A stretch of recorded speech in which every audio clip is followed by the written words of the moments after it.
కేంద్ర హోంమంత్రి అమిత్ షా నేడు నిజామాబాద్ జిల్లాలో పర్యటించనున్నారు. అహ్మదాబాద్ నుంచి బయలుదేరి మధ్యాహ్నం 1 గంటకు హైదరాబాద్లోని బేగంపేట ఎయిర్పోర్ట్కు చేరుకుంటారు.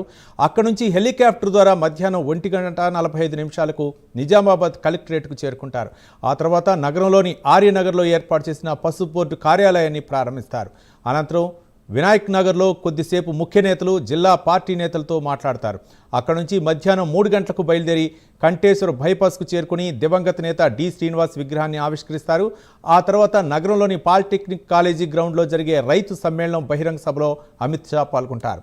ఈ సభకు కేంద్ర మంత్రులు కిషన్ రెడ్డి, బండి సంజయ్, ఎంపీలు ఈటెల రాజేందర్, రఘునందన్ రావు, బీజేపీ ఎమ్మెల్యేలు, ఎమ్మెల్సీలు హాజరు కానున్నారు. అనంతరం హోంమంత్రి అమిత్ షా హెలికాప్టర్ ద్వారా 5 గంటలకు హైదరాబాద్లోని బేగంపేటకు తిరిగి రానున్నారు.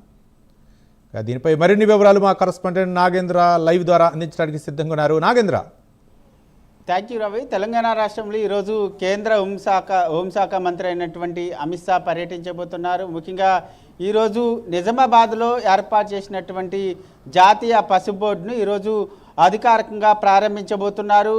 12:45 గుజరాత్ అహ్మదాబాద్ ఎయిర్పోర్ట్ నుంచి ఆయన నేరుగా ప్రత్యేక విమానంలో బేగంపేట ఎయిర్పోర్ట్కి చేరుకుంటారు. 12:45 1 గంటకి బేగంపేట ఎయిర్పోర్ట్ నుంచి నిజామాబాద్లో ఉన్నటువంటి జిల్లా కలెక్టరేట్ కార్యాలయానికి 2 గంటలకు చేరుకుంటారు. 2 గంటలకి అక్కడి నుంచి నేరుగా జాతీయ పసుపు బోర్డు కార్యాలయానికి వెళ్తారు. అక్కడ 2 గంటలకి ప్రారంభోత్సవ కార్యక్రమంలో పాల్గొంటారు. అమిత్ షాతో పాటు అదేవిధంగా కేంద్ర మంత్రి కిషన్ రెడ్డి, అదేవిధంగా బండి సంజయ్తో పాటు పార్టీకి సంబంధించినటువంటి ఎమ్మెల్యేలు, ఎంపీలతో పాటు ఇతర నేతలంతా కూడా ఈ పసుపు బోర్డు కార్యక్రమంలో పాల్గొంటారు. పసుపు బోర్డు కార్యక్రమంలో 2 గంటలకి పసుపు బోర్డుని ప్రారంభించిన తర్వాత అక్కడ రాష్ట్రానికి సంబంధించినటువంటి ముఖ్య నేతలందరితో కూడా అమిత్ షా భేటీ అయ్యేటటువంటి అవకాశం కనిపిస్తుంది. ఎందుకంటే 2 గంటలకి పసుపు బోర్డుని ప్రారంభించిన తర్వాత 2 గంటల నుంచి 3 గంటల వరకు కూడా రిజర్వ్డ్ టైం ఉంది కాబట్టి తర్వాత అక్కడ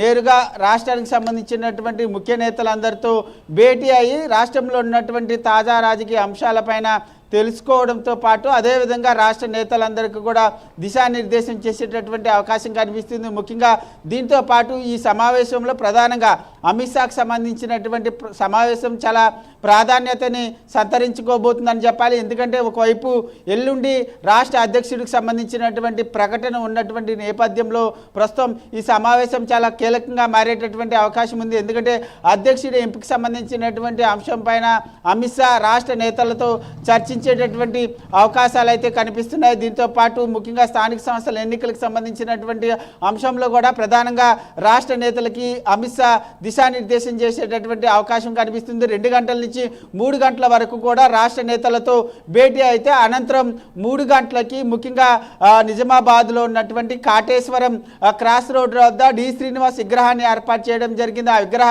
కార్యక్రమానికి వెళ్తారు. అక్కడ అమిత్ షా ఆ విగ్రహాన్ని ఆవిష్కరించిన తర్వాత అక్కడి నుంచి 3:50 నిజామాబాద్లో ఏర్పాటు చేసినటువంటి భారీ బహిరంగ సభలో పాల్గొని జాతీయ పసుపు బోర్డుకి సంబంధించినటువంటి అంశం కానీ ఇతర కొన్ని కీలకమైనటువంటి అంశాలపైన అమిత్ షా ప్రసంగం చేయబోతున్నారు. ముఖ్యంగా ఎందుకంటే వచ్చేటటువంటి అసెంబ్లీ ఎన్నికల్లో తెలంగాణ రాష్ట్రంలో కాషాయ జెండా ఎగరేవేలనేటటువంటి లక్ష్యంగా అధిష్టానం నిర్ణయాలు తీసుకుంటుంది కాబట్టి చాలా కీలకమైనటువంటి ప్రసంగం చేసేటటువంటి అవకాశం కనిపిస్తుంది. ఆ సభ ముగిసిన తర్వాత అక్కడి నుంచి నేరుగా ప్రత్యేక విమానంలో బేగంపేట విమానాశ్రయానికి చేరుకుంటారు. అనంతరం ఇక్కడ నుంచి 5-15 నుంచి తిరిగి ఢిల్లీకి పయనమవబోతున్నారని చెప్పాలి. మొత్తానికైతే ఈరోజు అమిత్ షాకు సంబంధించినటువంటి పర్యటన చాలా కీలకంగా మారబోతుంది తెలంగాణ బీజేపీ నేతలకని చెప్పాలి. Ravi. Right. Thank you Nagendra.